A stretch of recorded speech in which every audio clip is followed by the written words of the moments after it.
Hi everyone, welcome back to Diksha's education hub. तो आज का जो हमारा मॉडर्न हिस्ट्री का लेक्चर रहेगा उसमें हम पढ़ेंगे अराइवल्स ऑफ यूरोपियंस। तो ऐसे तो था नहीं कि एकदम से यूरोपियंस आए, कहीं ना कहीं मुगल एम्पायर जब फ्लरिश कर रहा था उसी टाइम से बहुत सारे यूरोपियंस ने आना शुरू कर दिया था। फॉर एग्जांपल इफ़ आई से कि 1498 में इनका आना शुरू हो चुका था। तो 1498 में पोर्टुगल जब आए थे तो यू विल नोटिस 1498 में तो अभी अपना मुगल एम्पायर सेटअप भी नहीं हुआ था। तो उतने पुराने टाइम से जो थे जो यूरोपियंस थे उनका आना शुरू हो चुका था।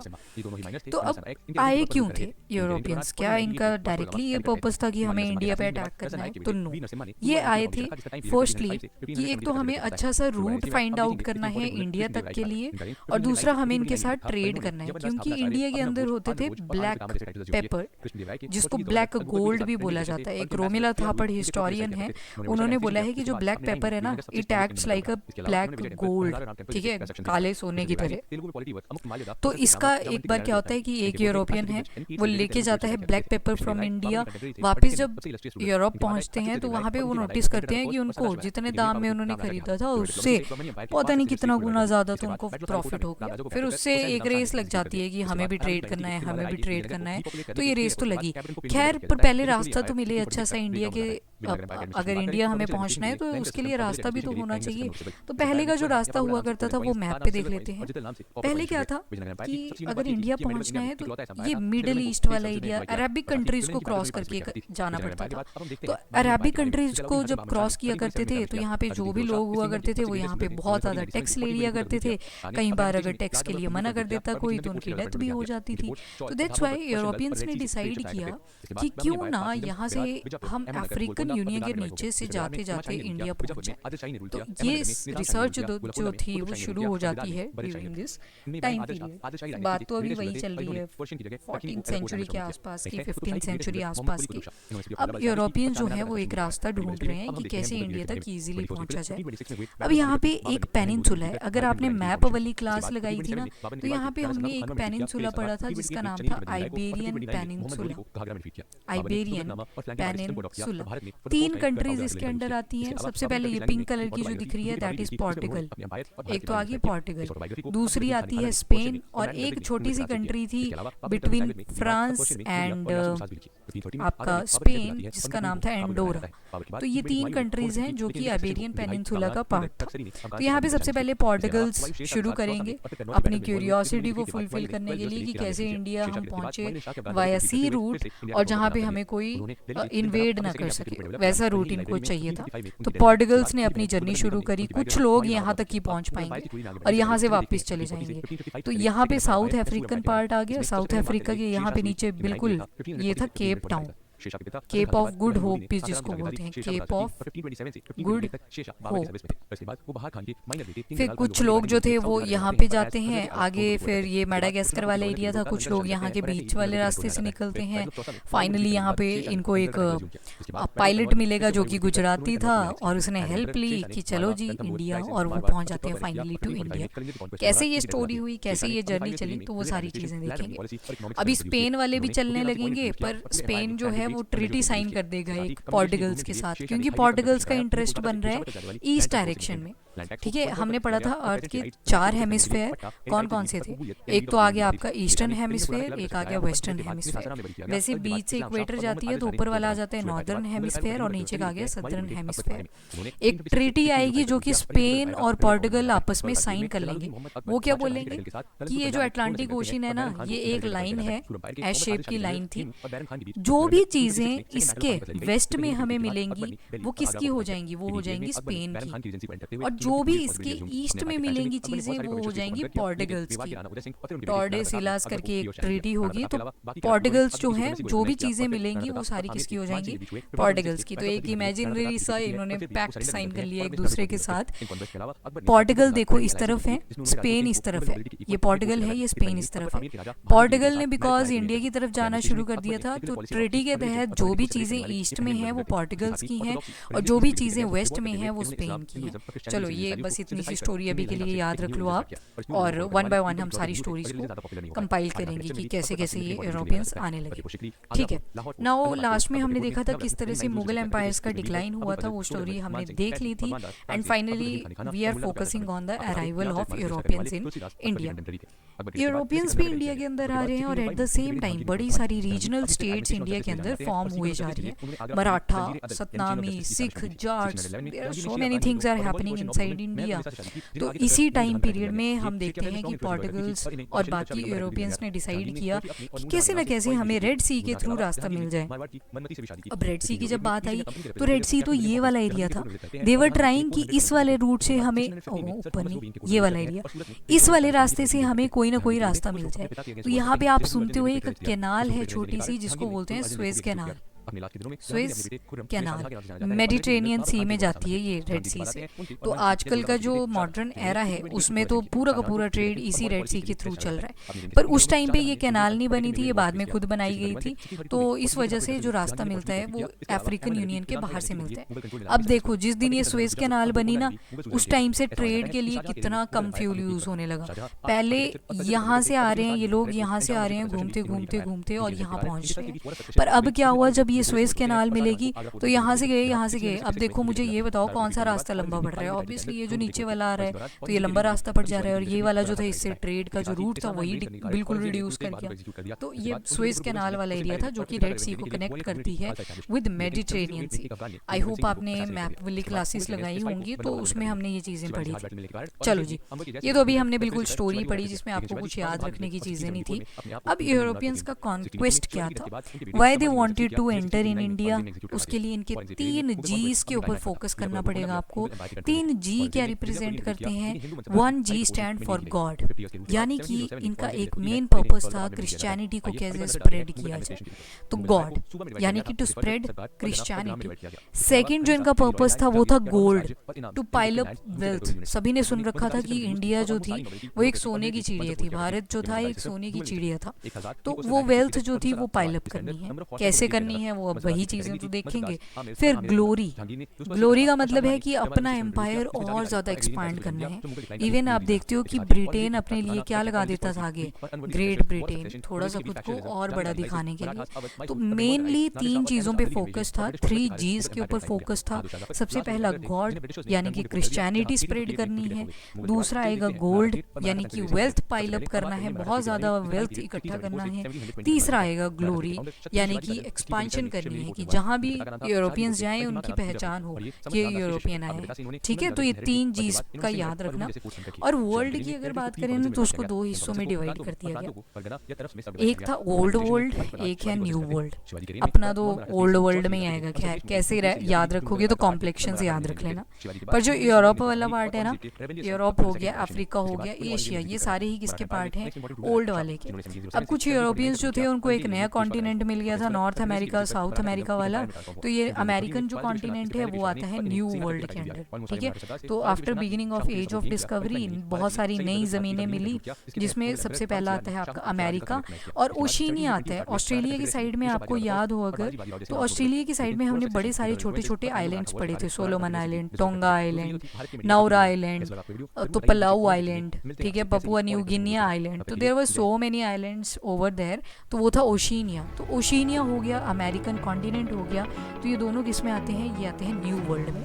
अब एशिया वाला, अफ्रीका और यूरोप, ये आते हैं ओल्ड वर्ल्ड में, और इसको एफ्रो यूरेशिया भी बोला जाता है। याद करो, यूरोप था एक तरफ, यूरोप जुड़ता है एशिया से। कौन सी माउंटेन थी बीच में? यूराल वाली माउंटेन। तो इस रीजन को क्या बोल दिया था? यूरेशिया। ठीक है, तो और अफ्रीकन यूनियन को यूज कर लिया एफ्रो, और यूरोप और एशिया को जोड़ के बन गया यूरेशिया। ठीक है, तो old world and new world ये चीजें यहाँ पे डेवलप हुई। अब 2 आइबेरियन पावर्स थी।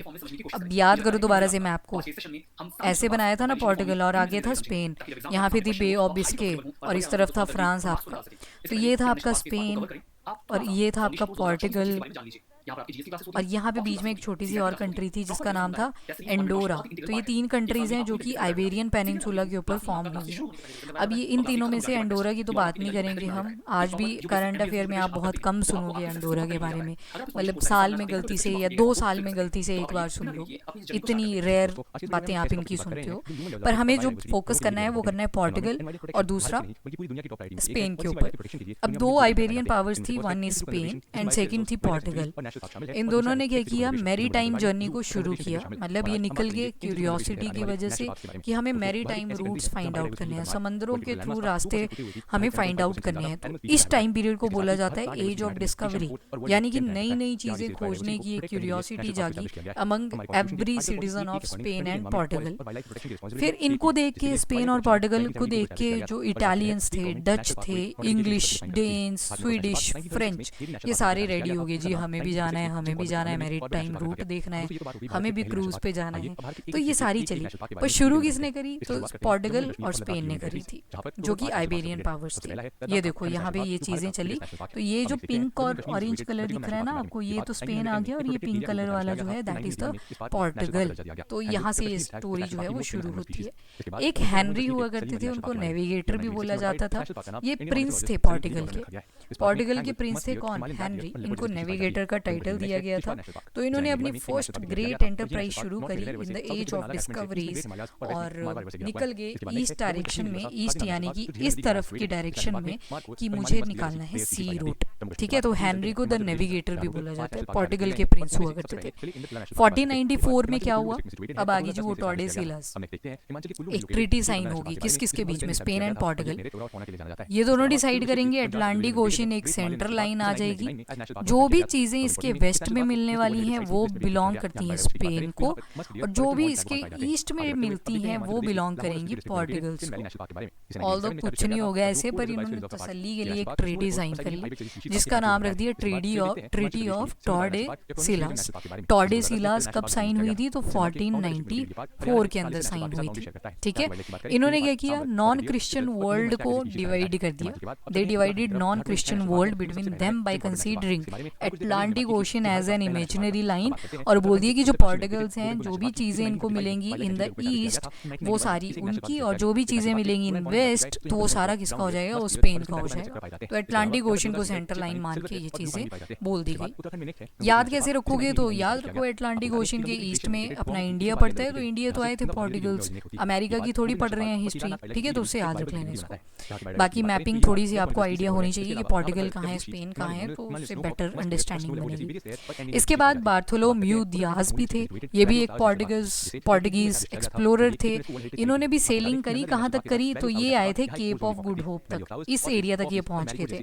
फिर यहाँ से वापस निकल गए, पर इन्होंने बोल दिया कि हम इंडिया तक पहुंच सकते हैं वाया सी रूट ओनली। ठीक है, सी रूट से भी हम इंडिया तक जा सकते हैं, पर ये आए कहाँ तक थे, खुद केप ऑफ गुड होप तक। तो 1488 की ये बात हो रही है जब ये आए थे, पर इंडिया नहीं पहुंच पाए थे। जो बार्थोलोम्यू दियाज थे, इंडिया नहीं पहुंच पाए थे। उसके बाद आते हैं Vasco da gamma. Vasco da gamma बोलते हैं ना कि फर्स्ट टाइम इंडिया किसने डिस्कवर करा, तो वो वास्को डी गामा था। वास्को डी गामा निकले कहाँ से, पोर्टुगीज से निकले, अफ्रीकन यूनियन को क्रॉस करते करते यहाँ पे मेडागास्कर के अंदर से, और निकल गए इंडिया वाले एरिया में। तो फाइनली जो फर्स्ट पोर्टुगीज इंडिया पहुंचेंगे वो कौन है, वो है वास्को डी गामा। और जैसे ये रूट फाइंड आउट हुआ तो बहुत सारी यूरोपियन कंपनीज ट्राई किया कि हम भी इंडिया में अपनी पोजीशन कंसोलिडेट कर लें, तो उन्होंने वहाँ पे फैक्ट्रीज बनाना शुरू कर दी। अब यहाँ की जो फैक्ट्रीज थी ना वो डिफरेंट है। आज की फैक्ट्री से आप क्या सोचते हो कि एक फैक्ट्री है, उसके ऊपर से धुआं निकल रहा है, अंदर ईंटों की भट्टी है। ठीक है, ये बेसिक सी चीज़ है जो हम इमेजिन करते हैं जब फैक्ट्री शब्द हमें दिखाई देता है। पर जो फैक्ट्री हुआ करती थी ना उस टाइम पे, वो एक वेयर हाउस था। आपने चीज़ें बना ली, उसको आप स्टोर कहाँ पे करोगे, तो वो फैक्ट्रीज के अंदर स्टोर किया जाता था। मतलब जो फैक्ट्री थी वो एक सिर्फ स्टोरेज हाउस हुआ करता था उस टाइम पे, मॉडर्न एरा में। तो it was only storage house. तो ये एक वेयर हाउस था जहाँ पे चीज़ों को स्टोर करके रखा जाता था। यहाँ पे कोई भी मैन्युफैक्चरिंग एक्टिविटी नहीं होती थी जैसे कि आज के टाइम पे होती है। आज के टाइम पे जब भी फैक्ट्री की बात होती है तो मतलब कुछ ना कुछ मैन्युफैक्चरिंग चली है, अंदर फूड बन रहा है, कोई फर्नीचर बन रहा है, तो यू विल नोटिस कि मैन्युफैक्चरिंग चल रही होगी। पर उस टाइम के हिसाब से जो फैक्ट्रीज हुआ करती थी वो एक तरह से वेयर हाउस था जहाँ पे चीज़ों को स्टोर करके रखा जाता था। ठीक है, ताकि ताकि उनको प्रोटेक्ट करा जा सके और यूरोपियन पावर से। अब देखो डेन्स भी आ रहे हैं, पोर्टुगीज भी आ रहे हैं, इंग्लिश भी आ रहे हैं, सभी आ रहे हैं, तो आपस में तो कॉन्फ्लिक्ट होगा। हर कोई चाहेगा कि मैं पहले जाऊं, मैं पहले जाऊं, तो उस रेस के चक्कर में क्या चीज़ें होंगी, कॉन्फ्लिक्ट हो सकते हैं। और कॉन्फ्लिक्ट के चक्कर में जो चीज़ें आपने इंडिया से परचेज करी हैं, कोई उसको जला देगा आके। तो इसी वजह से इन्होंने क्या किया, फैक्ट्रीज बनानी शुरू करी, वेयर हाउस बनाने शुरू करे। अब एक यूरोपियन की बात कर रहे हैं, फर्डिनेंड मैगेलन। फर्डिनेंड मैगेलन की अलग ही जिज्ञासा थी। ये सारे जा रहे हैं फ्रॉम इंडियन ओशन वाला रूट या अटलांटिक ओशन से निकल के और इंडियन ओशन में निकल के। मैगेलन की अलग ही तमन्ना थी कि मैं जाऊंगा पैसिफिक ओशन से, ये इस तरफ से निकले और इस तरफ से निकल गए। तो ये बोलते हैं कि basically wanted to measure the equator की इक्वेटर की लेंथ कितनी होगी। तो इनकी देखो क्यूरियोसिटी का लेवल देखो आप, ये निकल गए पैसिफिक ओशन के थ्रू। इन्होंने बोला जैसे ये घूम के आए कि इंडिया को जी हम पैसिफिक ओशन के थ्रू भी अटेन कर सकते हैं। बट यू नो कि ज्योग्राफी में भी देखेंगे कि ये जो पैसिफिक ओशन वाली जोन है काफ़ी ज़्यादा डिस्टर्बिंग है, यहाँ पे रिंग ऑफ फायर बनती है, बहुत ज़्यादा सुनामीज के खतरे रहते हैं। दैट्स वाई इतना फेवरेबल रूट नहीं माना जाता। बट स्टिल इन्होंने पूरा का पूरा अर्थ को सरकमवेंट किया था, फर्डिनेंड मैगेलन। एक टर्म मिलेगी आपको, फिटोरियाज। ये फिटोरियाज क्या हुआ करती थी? फिटोरियाज का मतलब है फैक्ट्री ऑन लैंड। ये अनफोर्टिफाइड ट्रेडिंग पोस्ट हुआ करती थी स्ट्रेटेजिक लोकेशन के ऊपर, और पोर्टुगीज ने इसको सेटअप किया था। कैसे समझेंगे इसको, वो देखो। क्या पहले तो मीनिंग देखो इसका, फैक्ट्री ऑन लैंड, जमीन के ऊपर फैक्ट्री बनाई, ठीक है। ये तो इसका लिटरल मीनिंग हो गया, जो वर्ड का ओरिजिन बता रहे हैं हमें। ये अनफोर्टिफाइड होता था। अब फोर्टिफिकेशन का मतलब क्या होता है, आपने कोई बिल्डिंग बनाई, उसके बाहर से ना बाउंड्रीज दे दी ताकि कोई इन्वेड ना कर सके। बाउंड्री दे दी और डोर होगा एक जिसकी एक्सेस आपके पास होगी, तो ये होती है फोर्टिफिकेशन। पर अब कोस्टल एरिया पे जब आप रहोगे तो वहाँ पे थोड़ी फोर्टिफाई करते चलोगे चीज़ें। फोर्टिफाई करने के लिए थोड़ा सा अंदर होना ज़रूरी है ना। तो यहाँ पे ये क्या करते थे, अनफोर्टिफाइड ट्रेडिंग पोस्ट हुआ करती थी और स्ट्रेटेजिक लोकेशंस पे हुआ करती थी, जहाँ पे मोस्ट ऑफ द टाइम आप देखोगे शिप्स आके रुका करती थी। तो वहाँ पे हुआ करती थी फिटोरियास, ठीक है। तो ये अनफोर्टिफाइड ट्रेडिंग पोस्ट हुआ करते थे स्ट्रेटेजिक लोकेशंस के ऊपर, और ये पोर्टुगीज ने बनाए थे। अब ये एज ऑफ एक्सप्लोरेशन जो हम पढ़ रहे हैं, यूरोपियंस कैसे कैसे अराइव कर रहे हैं इंडिया के अंदर, क्यों आए थे, ये कॉजेज क्या थे, वो देखो आप। सबसे पहला तो जी फॉर गॉड था ना, वही रीजन है कि इनको क्रिश्चियनिटी प्रमोट करनी थी। They wanted to teach the teachings of Jesus Christ. तो यहाँ पे क्रिश्चियनिटी को सबसे पहला इनका फोकस था कि कैसे हम क्रिश्चियनिटी को प्रमोट करें, ठीक है, नॉन क्रिश्चियन वर्ल्ड के अंदर। जहाँ पे क्रिश्चियनिटी नहीं जानते वहाँ पे भी हमें क्या करना है, इन्फ्लुएंस डालना है क्रिश्चियनिटी का। एक तो ये रीजन था।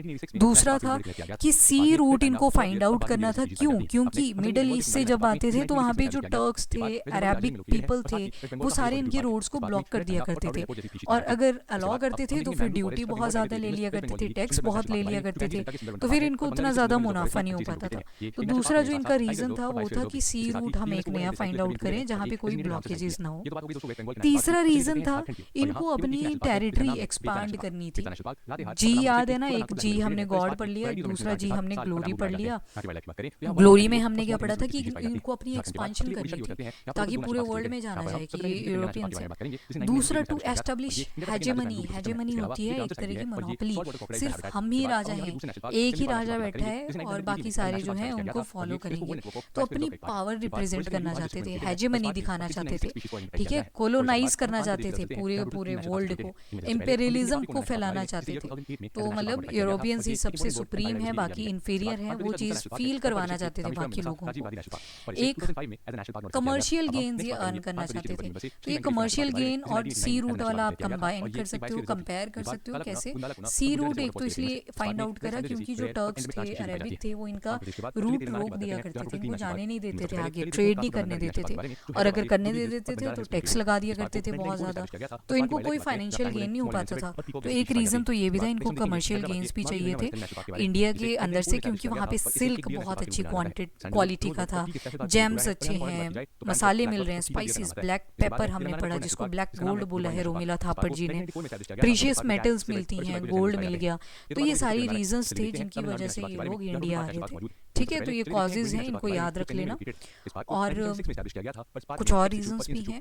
दे wanted to do new discoveries, curiosity भी थी। एक रीजन तो क्यूरियोसिटी का ही था ना, हेनरी द नेविगेटर निकले तो क्यूरियोसिटी पे थे कि हमें मैरीटाइम रूट को एक्सप्लोर करना है, तो curiosity was one of the reason. Renaissance का टाइम था, रिवाइवलिज्म का टाइम पीरियड था, बहुत ज्यादा एक्सप्लोरेशन डिस्कवरीज का टाइम पीरियड था।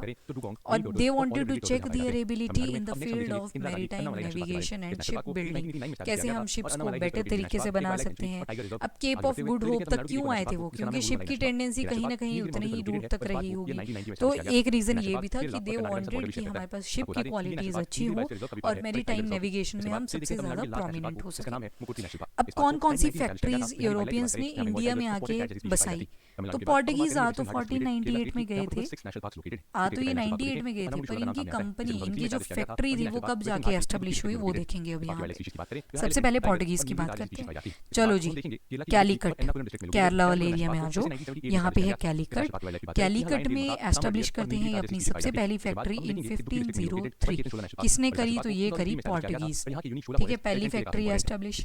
दूसरी बात करेंगे डच की। डच ने जो अपनी फैक्ट्री एस्टेब्लिश करी वो करी मसूलीपट्टनम। मसूलीपट्टनम कहाँ पे है, तो it is located in Andhra Pradesh, और इनका जो टाइम पीरियड रहेगा वो रहेगा 1605। तो मसूलीपट्टनम में इन्होंने क्या किया, अपनी एक फैक्ट्री एस्टेब्लिश कर दी। उसके बाद आ जाओ इंग्लिश। इंग्लिश ने क्या किया, गुजरात में सबसे पहले अपनी फैक्ट्री को एस्टेब्लिश किया, तो ये था सूरत। सूरत इज इन गुजरात, और यहाँ पे कौन आए, तो यहाँ पे आगे इंग्लिश। इनका 1608 में फैक्ट्री जो थी यहाँ पे सेटअप हो जाती है। उसके बाद आए डेन्स। डेन्स चले गए तमिलनाडु वाले एरिया में। यहाँ पे था एक जगह ट्रेंक्यूबार।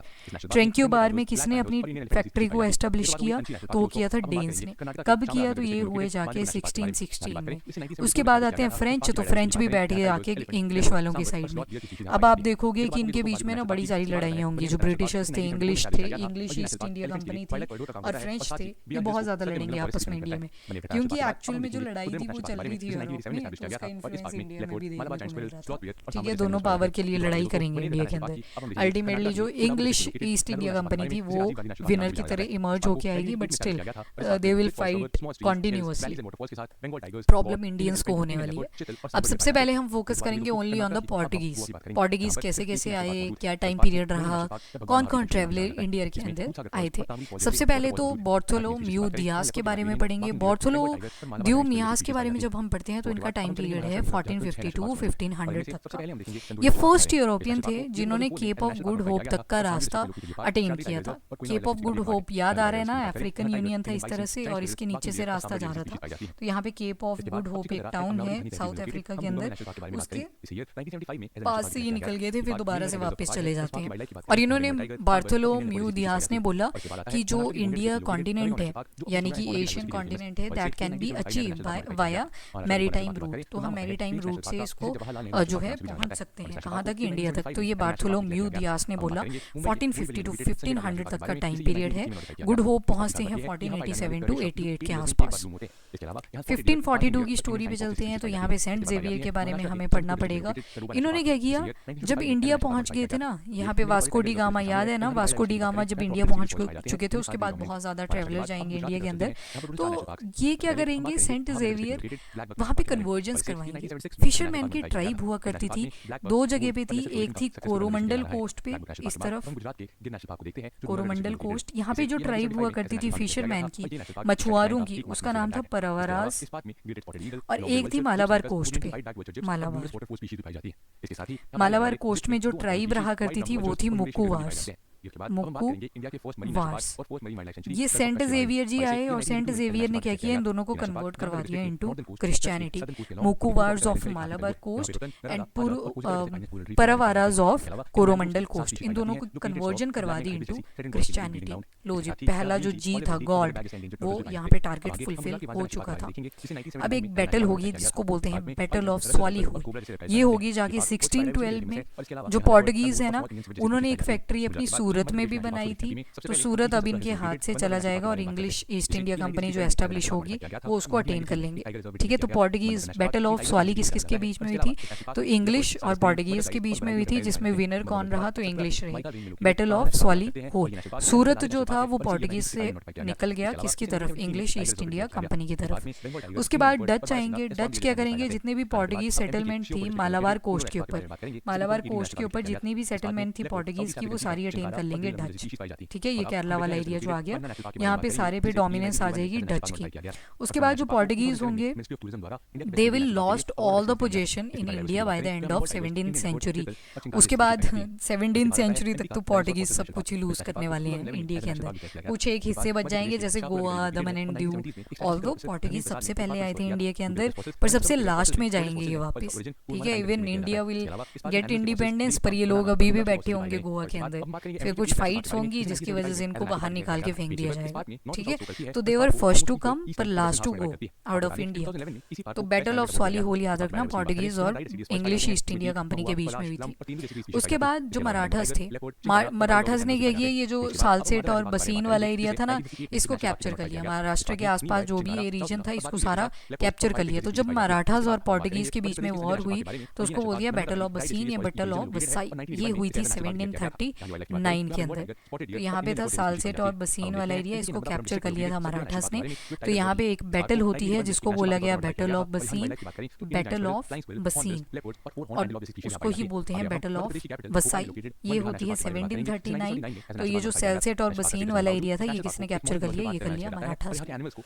उसके बाद पोर्टुगीज कौन कौन से आए थे इंडिया के अंदर, तो पहले तो वास्को डी गामा 3 बार आएंगे ये इंडिया, 1498, 1501 एंड 1524। ये फर्स्ट यूरोपियन थे जो इंडिया के अंदर पहुंच गए थे वाया सी रूट। ये आए 1498 के अंदर। जब जैसे ये कदम रखते हैं इंडिया के अंदर तो बोल दिया जाता है he was the first European जिसने इंडिया के अंदर पैर रखा था। कहाँ पे आए, तो केरला के कैलीकट वाले एरिया में। वहाँ पे इनको एक अब्दुल माजिद मिला था। अब्दुल माजिद जो था ये शिप का पायलट हुआ करता था। अब्दुल माजिद इनको रास्ते में मिला और जब वो भी एक्सपेडिशन पे निकले हुए थे तो यहाँ पे अब्दुल माजिद से पूछते हैं वास्को डी गामा इंडिया लेके जाओगे। अब्दुल माजिद बोला चलो भाई, और लेके फाइनली कहाँ पे इंडिया ले जाते हैं और यहाँ पे कैलीकट में ड्रॉप कर देते हैं। कैलीकट में राज चल रहा था उस टाइम पे जैमोरिन का, जैमोरिन। ठीक है, जैमोरिन, और जैमोरिन से मिलते भी हैं वास्को डी गामा। तो जैमोरिन को तो मतलब नहीं था कि यूरोपियन क्यों ही आ रहा है इंडिया को, उसको तो था कि ठीक है ट्रेड करो, पैसा दो और वापस जाओ। ठीक है, तो Zamorin was ruling in Calicut वाला एरिया जो कि केरला में लोकेटेड है। तो ये तो था वास्को डी गामा। उसके बाद आते हैं पेड्रो एल्वारेज कैब्रल। 1500 से लेके 1505 तक का टाइम पीरियड रहेगा पेड्रो एल्वारेज कैब्रल का।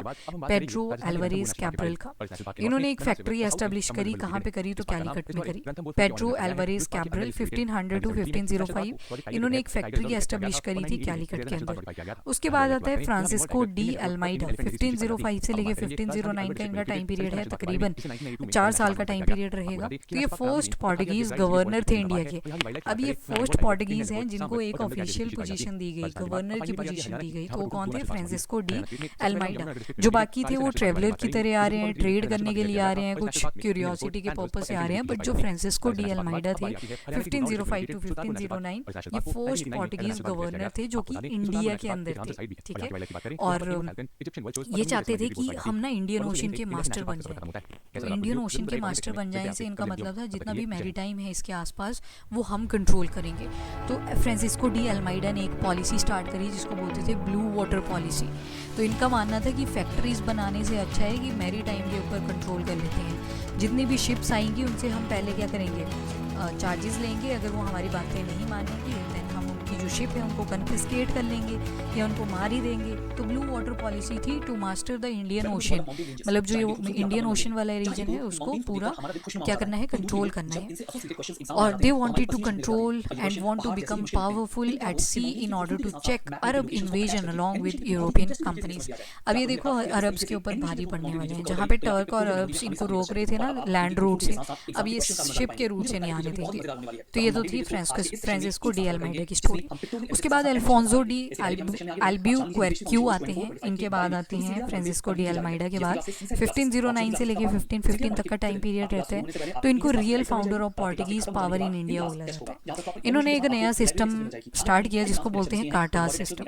ब्लू वाटर पॉलिसी पूछी जाए तो फ्रांसिस्को डी अल्माइडा ने करी, पर अगर कार्टाज सिस्टम का पूछा जाए तो वो अल्फोंसो डी अल्ब्यूक्वेर्क्यू ने शुरू करी थी। कार्टाज सिस्टम में क्या होता था, जैसे गाड़ी का एक लाइसेंस मिलता है ना, उसी तरह से यहाँ पे ये लाइसेंस परचेज करना पड़ता था जब आपको अपनी शिप इंडिया के कोस्ट लाइन के ऊपर डिप्लॉय करनी होती थी। तो उसको आपको पहले खरीदना पड़ेगा, लाइसेंस बनवाना पड़ेगा और तभी आप अपनी शिप को अंदर लेके जा सकते हो। मतलब यहाँ पे वाटर रूट पे लगा देंगे और उसके बाद ही आप अपना सामान जो है इंडिया के टेरिटरी के अंदर लेके जा सकते हो। तो इससे क्या हुआ, पोर्टुगीज फोर्स करने लगे जितनी भी मर्केंट शिप्स आया करती थी और कहीं ना कहीं अपनी मोनोपोली क्रिएट करने की ट्राई करने लगते हैं।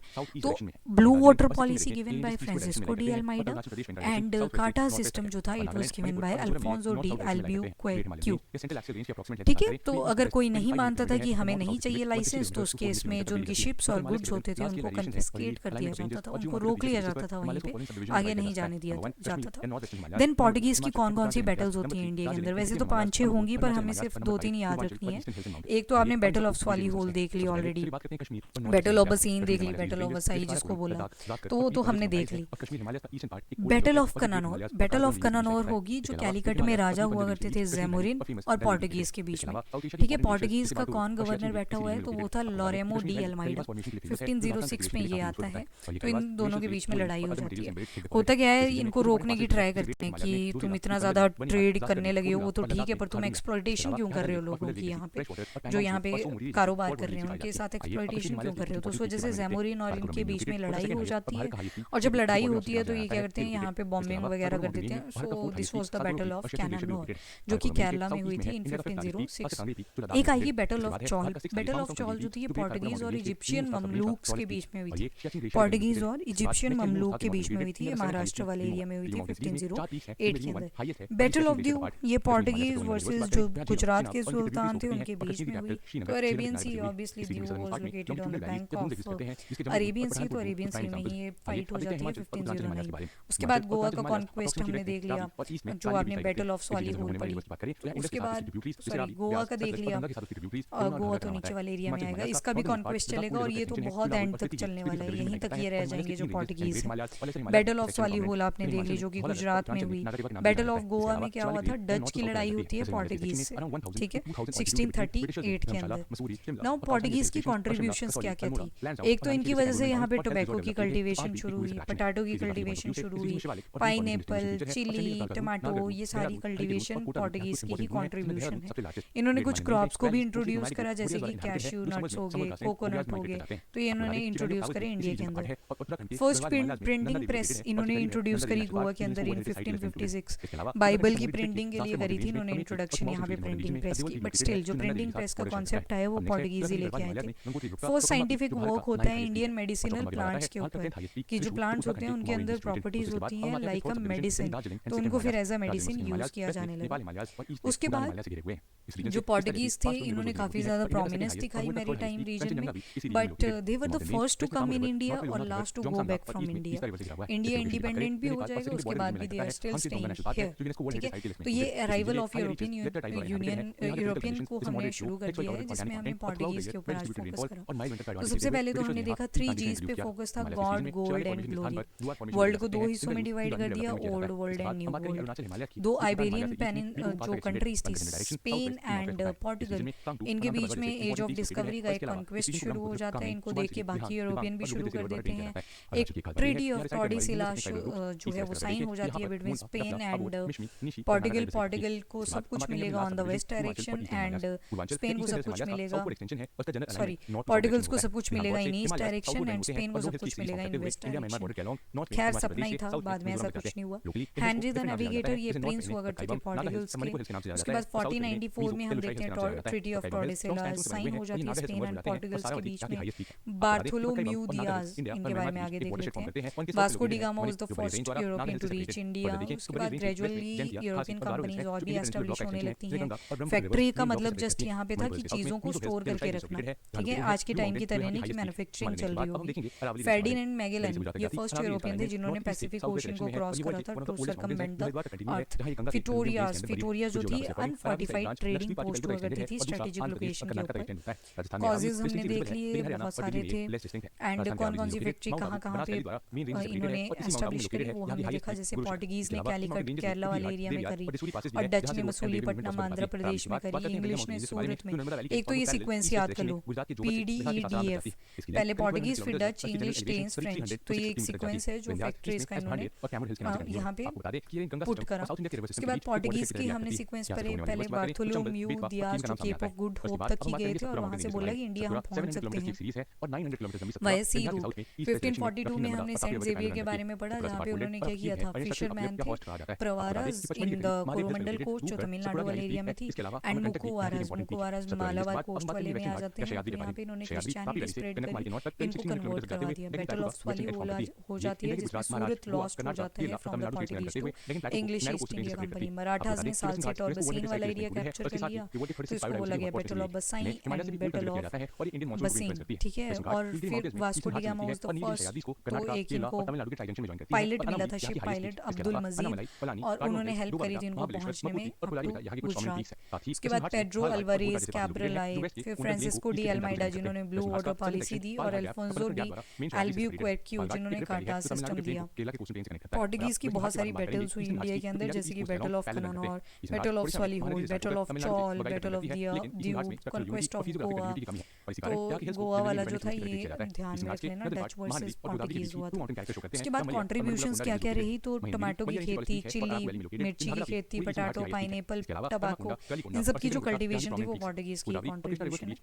इन्होंने कुछ क्रॉप्स को इंट्रोड्यूस किया जैसे कि कैश्यू नट, कोकोनट, और फर्स्ट प्रिंटिंग प्रेस जो थी वो 1556 में गोवा में एस्टेब्लिश करी, और फर्स्ट साइंटिफिक वर्क किया ऑन इंडियन मेडिसिनल प्लांट्स। तो ये फर्स्ट थे जो इंडिया में आए और लास्ट हैं जो इंडिया से जाएंगे। तो उसके बाद हम देखेंगे डच के बारे में, पर देखेंगे इन द नेक्स्ट लेक्चर जो कि शाम को आएगा। अभी के लिए इतना ही। If you like the video do like and share as well as subscribe the channel. Till then bye bye, take care, thank you and have a nice day, keep studying.